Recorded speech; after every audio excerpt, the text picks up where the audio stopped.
The injera. I'm kind of a bit worried about having to make it. I think it's a bit of an acquired taste. It's difficult to make food that you don't love yourself. The injera, a type of flatbread made from the local grain teff. The teff is pounded into a flour, mixed with water, and allowed to ferment for a few days. That's where the injera gets its slightly sour taste from. The batter is then poured in a circular motion onto a hot pan, covered and then cooked with the hot coals. The perfect injera should have two different textures. The bottom that touches the pan should be smooth.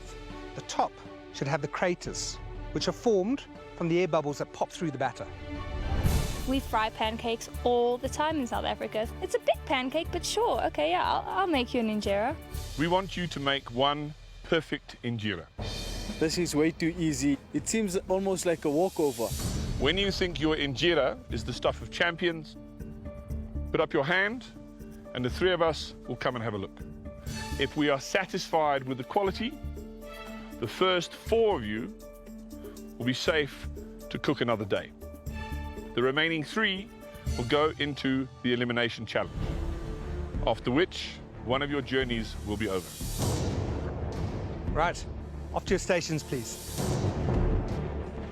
The judge's brief was to make the perfect injera. Seems simple, but I know better than that. We have batter and we have a stove and a grass mat to serve our injera on. How do you get it off? It's a little more tricky than just frying up a pancake at the bazaar. You start preparing those injera on my count. In 3, 2, 1, off you go.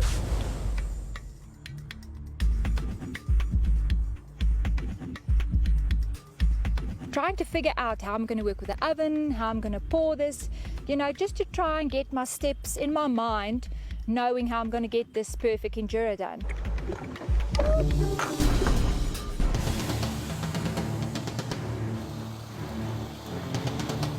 I just sort of pour my injera in a sort of puddle in the middle. I don't really get the desired shape. It needs to be sort of a perfect circle to fit onto the mat. You know, it doesn't turn out so well.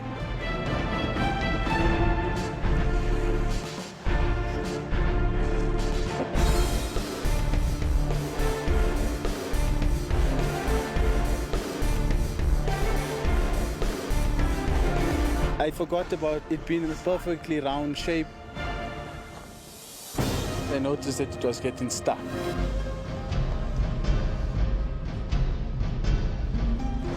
How on earth am I going to get this off? The first pancake is a complete flop. Okay, so this one didn't work out. It just gets stuck. I make it too thin because I'm used to making crepes. I actually just take the lid from the stove and I start scraping it off to get it clean. The tricky part is to get that perfect round injera. You don't have an egg lifter, you've got nothing to actually make this. You've got a few sticks lying around, so you try and make do with what you've got.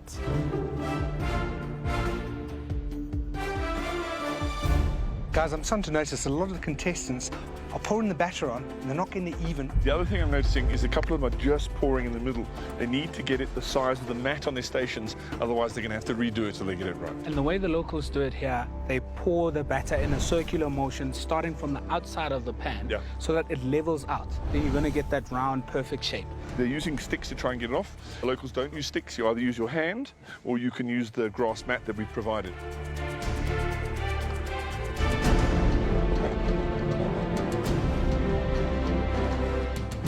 The most frustrating thing about this challenge is that, in theory, making injera should be simple. It's batter on a hot plate. I wanted it out of my face and to get on to the next one. Go, Karen. Careful, careful. It needs to be perfect and it's tough. Good. Let's see if it's perfect. Karen, Okay, it's very doughy. It's not cooked properly. With the injera, it's similar to making pancakes at home. Your first one is never right. It's not becoming circular and it's burning and it's hot and it's sticking and it's not going right. This is not as easy as it looks. It's hot. My fingers are burnt. Things are getting stuck. It's not fun. Everyone has kind of reached breaking point, I think.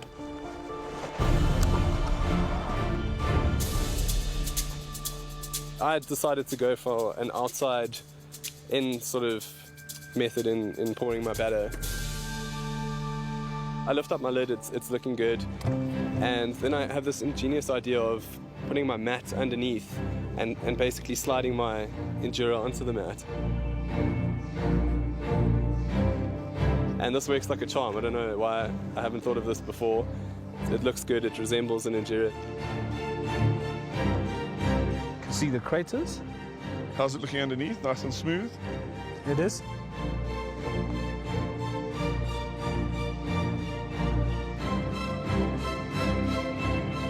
Jason, I think you got it. Safe, dude. well done. Thank you very much. We have the first one that has made a perfect injera. Jason. It feels incredible being able to recreate something very traditionally Ethiopian and do a fair job to the judges' satisfaction. You know, it just made me feel really good.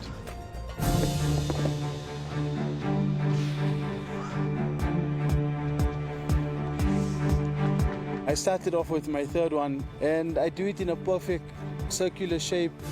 I'm really worried now. I know that I don't have enough batter for a fourth one.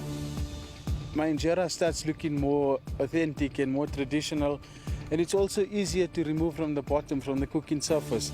I'm just happy that I got it onto my grass mat. That's cool.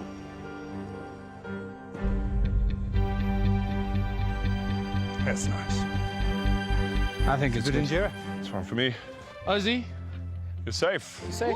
Second one. This isn't that easy. Well, now there are only 2 spots left.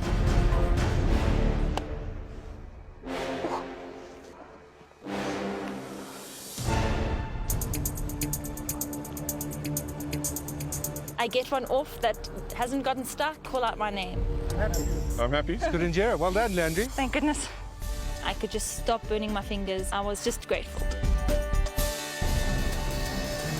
Carmony, Celine, Corin and Tyron, we are looking for one more perfect injera. I'm very frustrated trying to get that last spot in because I'm not even getting close, just not close enough to be an injera that would be acceptable in this challenge.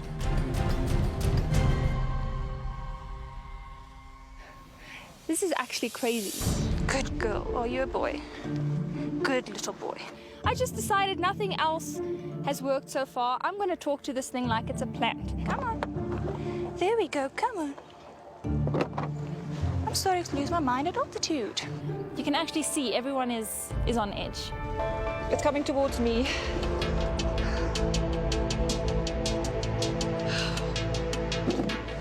Come on. I'm getting so frustrated because it's so close. Oh, no, no, no, no, no.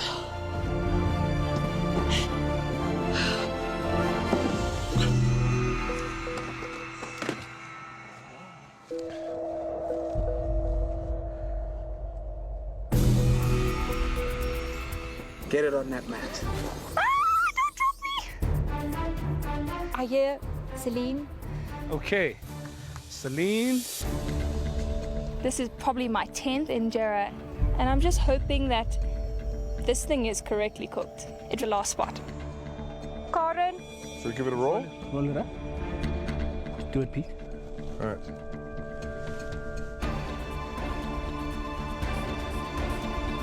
I reckon that's good enough to put in the basket. You're safe. Contestant Celine has taken her last spot in the safe zone. Well done, Celine. You did it. Off you go. Go join Ozzy, Leandri, and Jason in that safe zone. Well done. So I'm relieved that I can make a big pancake, but I feel really, really guilty because I took the last spot.